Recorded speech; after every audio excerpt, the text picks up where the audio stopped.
So, Monsters of Love and the Bodhi Heart is a title that I've worked under with this theme that comes from some words from Leonard Cohen in one of his novels. Or I don't know how many novels he wrote, but his novel, The Beautiful Losers.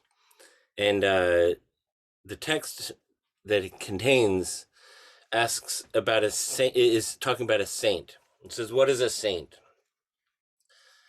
I think it has something to do with the energy of love.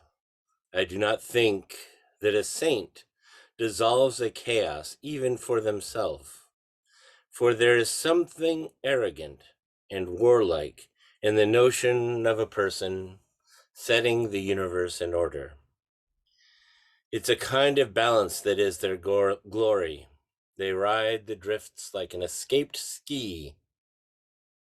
Their course is a caress of the hill. Their track is a drawing of the snow in a moment of its particular arrangement with wind and rock.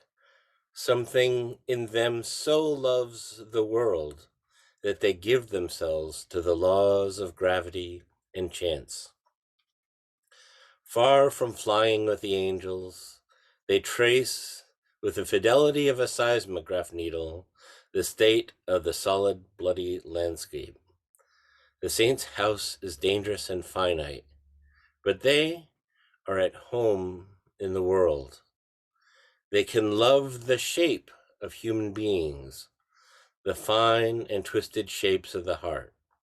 It is good to have among us such persons, such balancing monsters of love." The word monster, of course, stands out here with this. And what caught my attention is this idea, very different from the way we often talk about what it is to be a bodhisattva. Leonard Cohen, as many of you would know, was a Zen student himself of many, many years and lived as a monk up there on Mount Baldy in California.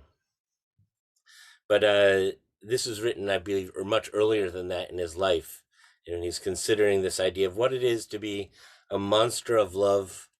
We know about certain monsters, of course, all of us in our own lives, the monsters we all become with greed, hatred, and ignorance, the monsters that threaten to use their great power to destroy the world, to destroy us, to harm others.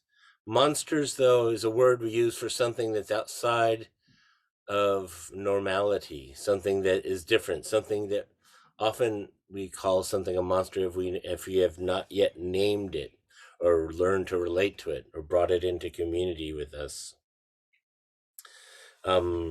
Dragons are one kind of monster, of course, and they can go in any medium. It's interesting to notice how in the West, St. George and the dragon, we kill our dragons. Well, in China, a dragon was seen as something of great power, and it could be for good or bad, but also something that the emperors were supposed to have descended from a dragon. So dragons have a sense of being a very powerful creature.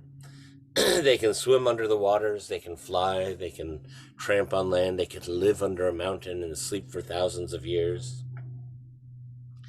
I liked this idea of a monster, though, particularly as Cohen describes it, a monster of love that rides the drift like an escaped ski.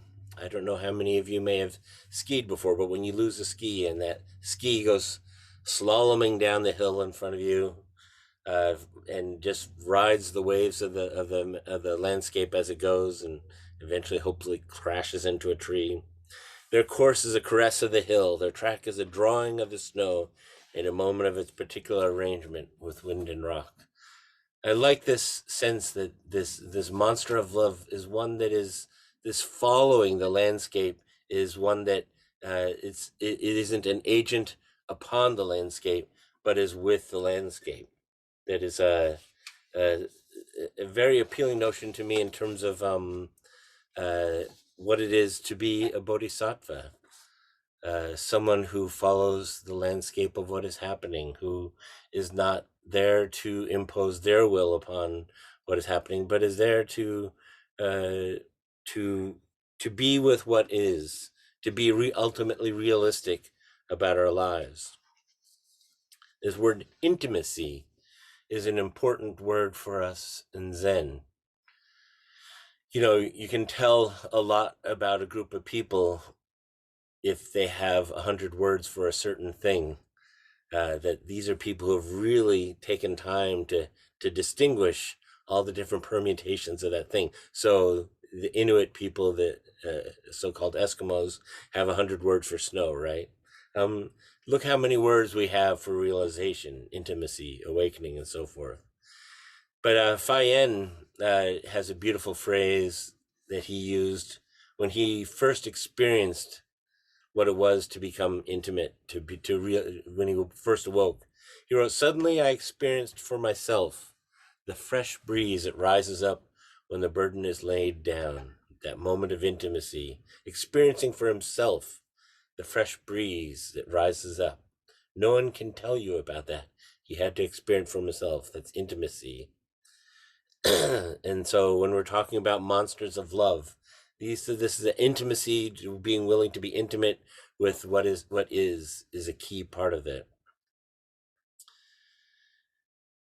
It's interesting to talk about this. This is the great promise of Zen, when why we come here. Why do we come here? We're going to take that question up in a bit, but when we do, when we are able uh, to to let go of the burden that we all carry, of striving, of trying to hold ourselves apart from life, of trying to impose our will upon life, and when we're trying to, when we let go of that sense of separation or alienation, or seeing the world as being just a group of things, when we're able to let go of that, how much energy is freed up. And suddenly, as Fayen says, we experience for ourselves the fresh breeze that raises up when the burden of separation is laid down. And of course, there's the suggestion here that that breeze has been blowing all along. So we don't actually achieve anything new. We just wake up to what has been already blowing. That because we have been managing a burden, we haven't seen it so far, perhaps. So a monster of love, someone who's willing to go beyond the normality with which we carry ourselves in our life, the monster of love that is willing that trusts their life so that they're able to open into the breeze and then follow along with the landscape, to follow along with the people around them, the beings around them. This is very familiar ground for those uh, who are familiar with indigenous ways of knowing. There's my wife and I watched a wonderful documentary a little while ago called Putapari and the Rainmakers. Maybe, I suspect some of you will have seen this. If you haven't, I really suggest it. Putupari, Putapari and the Rainmakers. And this is this description of what a monster of love, being willing to be intimate and in love with what is in this place, is very much what the elders in this documentary were seen doing. What it is, it's about this younger Aboriginal man who's invited to go with some elders back to the country they came from, back to the country that had been taken from them, and back in the time when they were starting to open up land rights to Aboriginals. And when he went there as a young man amongst these old fellas, he was amazed to see, as they got closer and closer to the country of their ancestry, how excited they started to become. And as the closer they got driving towards it, that he could see them just becoming invigorated. And how, as they came closer to the country, they stopped before they got there to greet country and to prepare the country. And then when they met with country, that he watched as they did this process to bring, this is out in the great Australian desert, dry, dry, dry. But how when they got there, they were able to bring the water forth, and how all the birds came to drink of the water, and the water began to collect. And because it was men's work, they had to do this with the women elsewhere. But then they brought the women to greet the country as well. And the women were greeted and known by the water as well. Ah, hello, Susan. Hello. Um, um, and basically, amazingly created rain out in the traditional way. But at one point, it is clear that what they were doing was not adding to the country because they wanted it to be a certain way, but they were serving Kurtal, which is the snake spirit of this country, and they wanted to make sure that they had brought the land into balance, just as in Leonard Cohen's phrase, to being balancing power, balancing monsters of love. They wanted to bring the country into balance so the Kurtal, the spirit, the snake spirit of that place, could live there and could be happy there. And one of the women, one of the older women, says, if we don't do this, what will happen if we can't bring this into the country into balance? Where, when we die, where will we go? This is obviously that they weren't seeing themselves as separate from this, doing something onto it, but they were part of the country. It was a loving activity, connecting and participating and active in the country, not on behalf of or acting upon. So this indigenous way of being, very similar to what Leonard Cohen is talking about here, with being a monster of love. They're at home in the world. They bring balance. They participate. They love themselves and give themselves to the world as it is, which is very much in the way that Aboriginal and Indigenous people worldwide describe their relation to country and community. We have another example from our Buddhist tradition. It's interesting. We all are very familiar with the wisdom and compassion bodhisattvas, wisdom being personified by Manjushri, the great bodhisattva carrying a sword that cuts through delusion, and compassion being personified by Kuan Yin, she who hears the sounds of the world, or sometimes by Avalokiteshvara. But there's a third bodhisattva that's one of those primary bodhisattvas that hasn't quite made it over the ocean as well as the other, and that is Samantabhadra, one of this triad of very important deities, along with Kuan Yin and Manjushri. Samantabhadra appears both as sometimes as a male and sometimes as a female.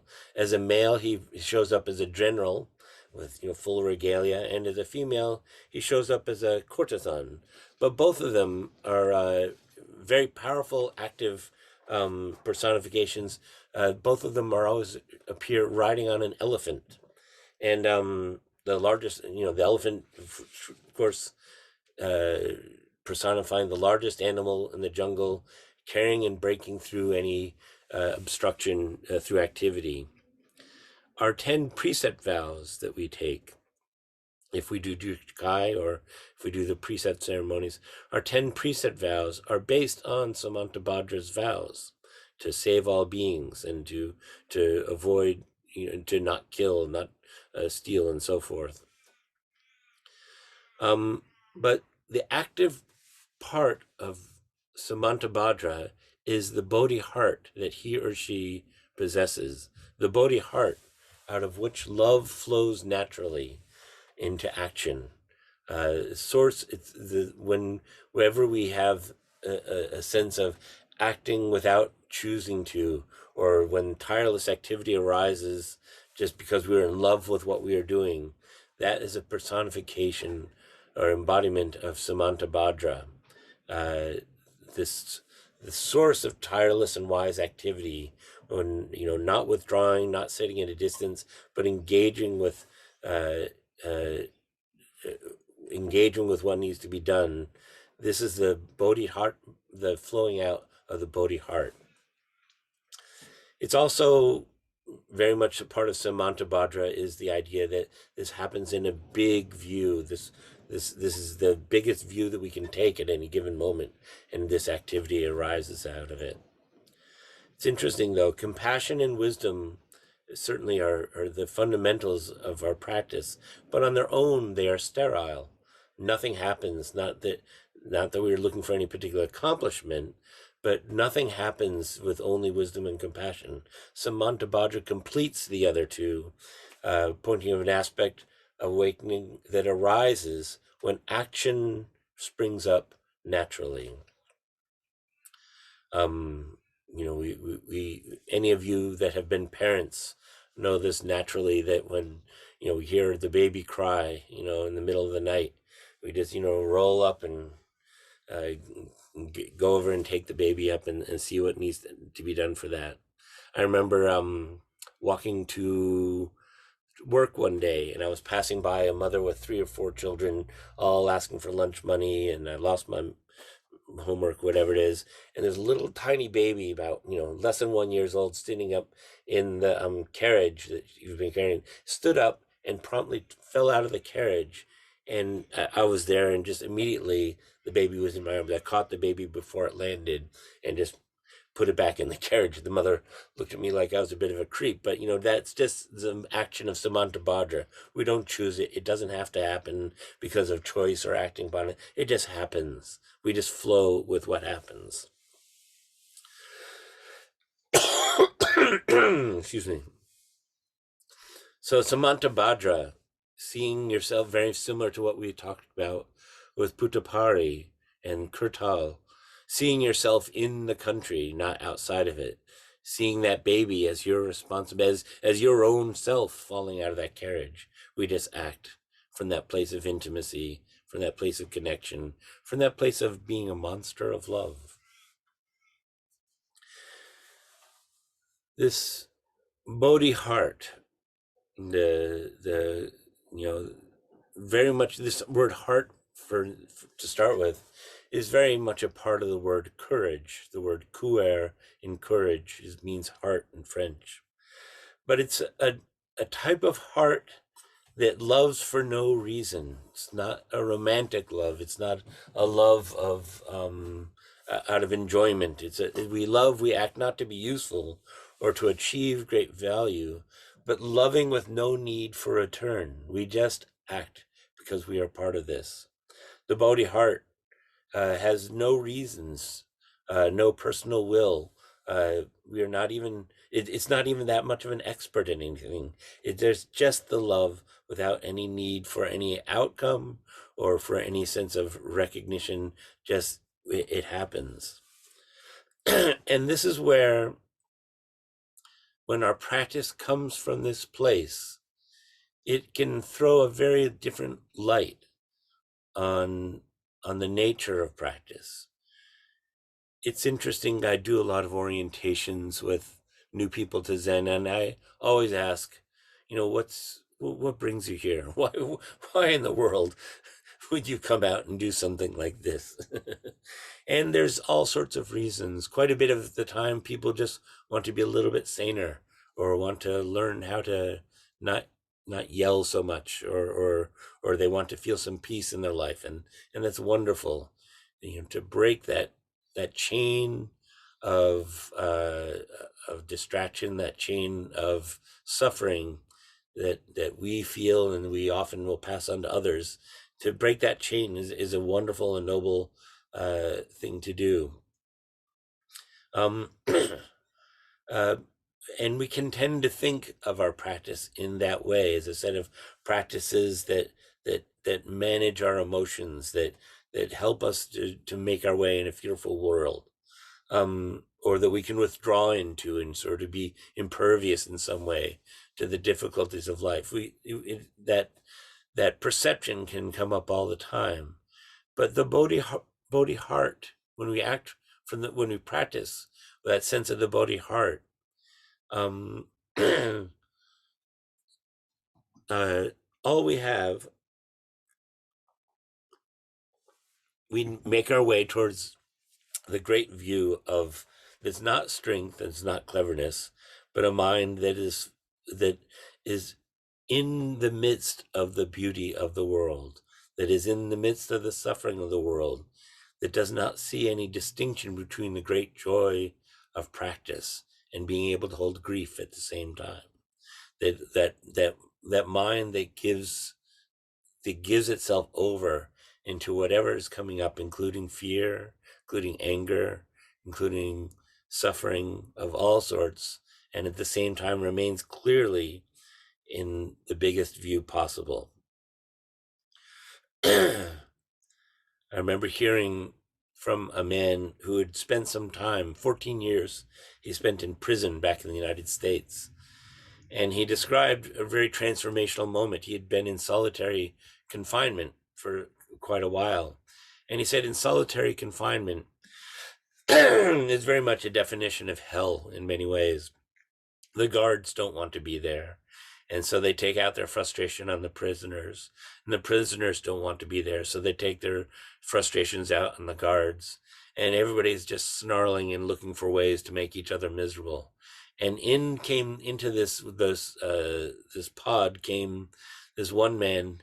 And anytime someone would, give him anything, or good or bad, he'd just, oh, I love you, Merry Christmas, or something like that, or happy. He was sort of eccentric and like that, but he would never take the bait and always responded with loving words, no matter what anybody offered him. And at first, people just sort of laughed at it and thought it was funny, but in a matter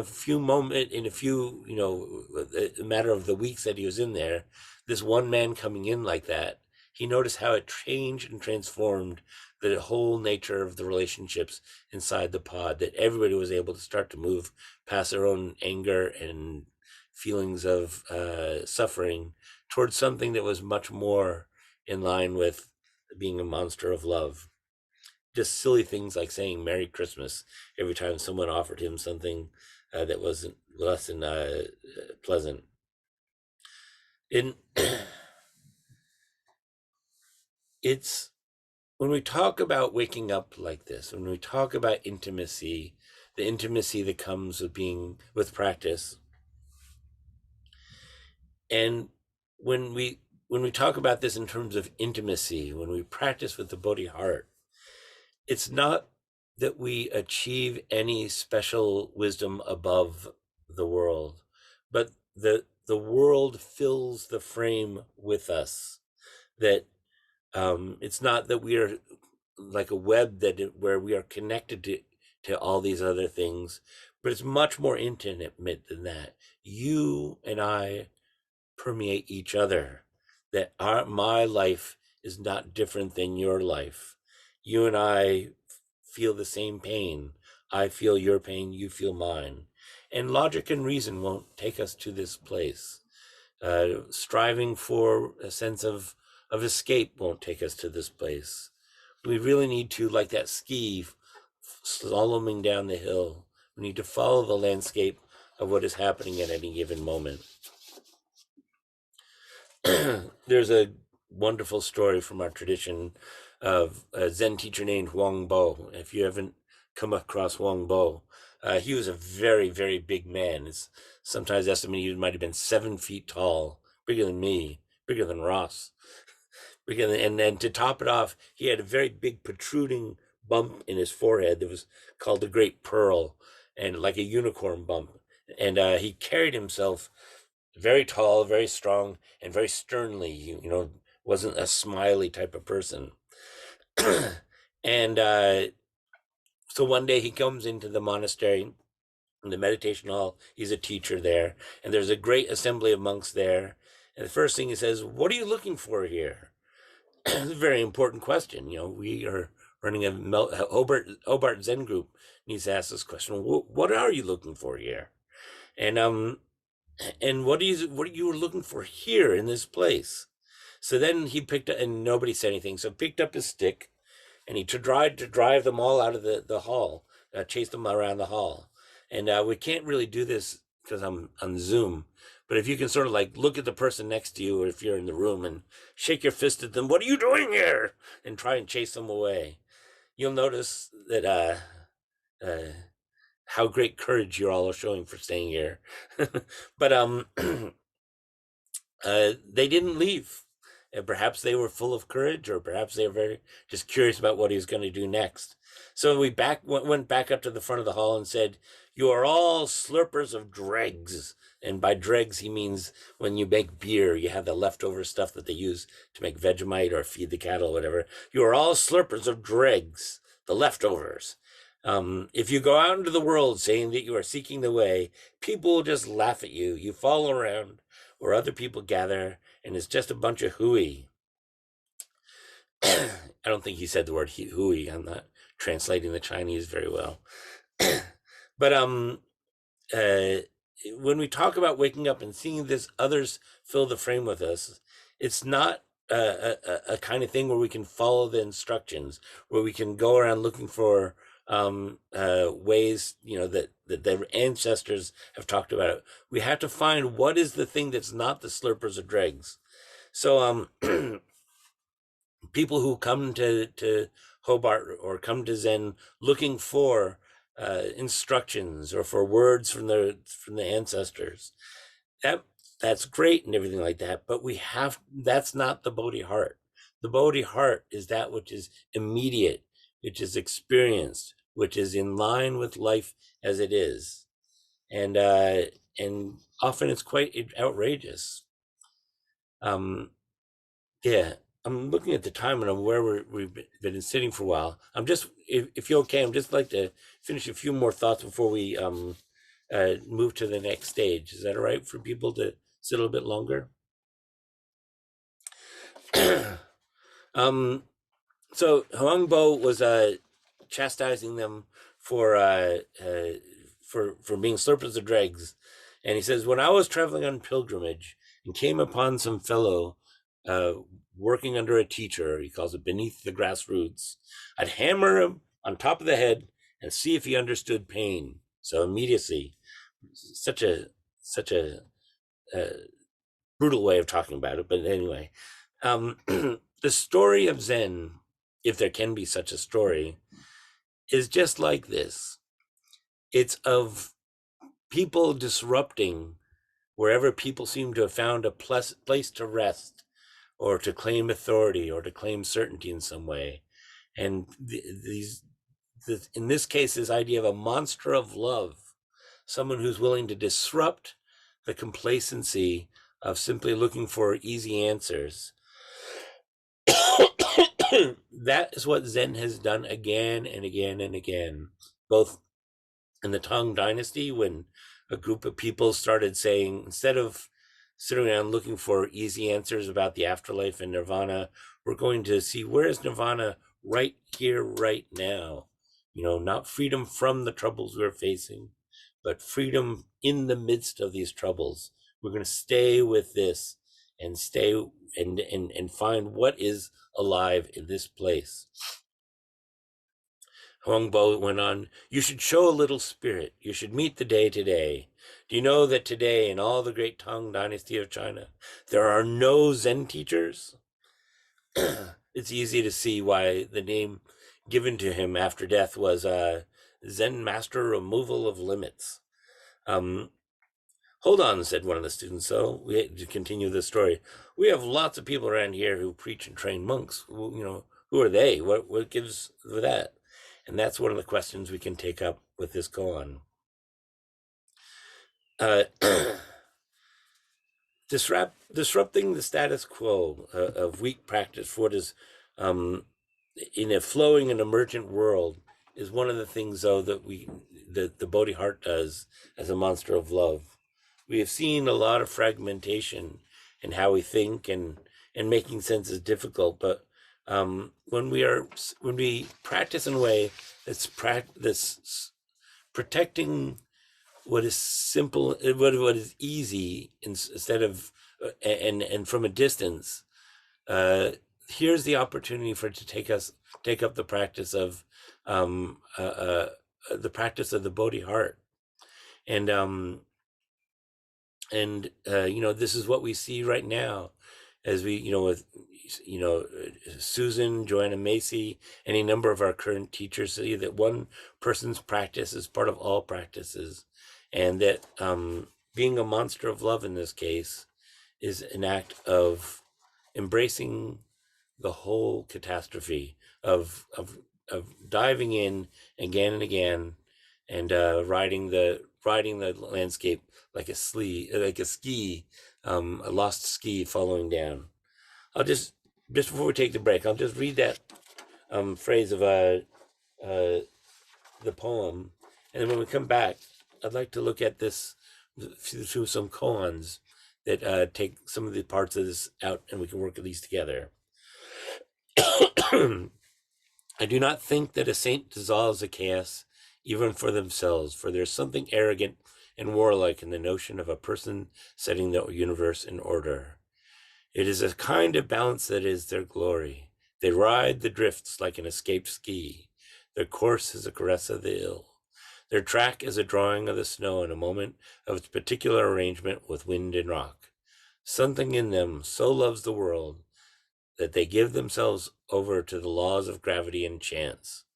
Far from flying with angels, they trace with the fidelity of a seismograph needle the state of the solid, bloody landscape.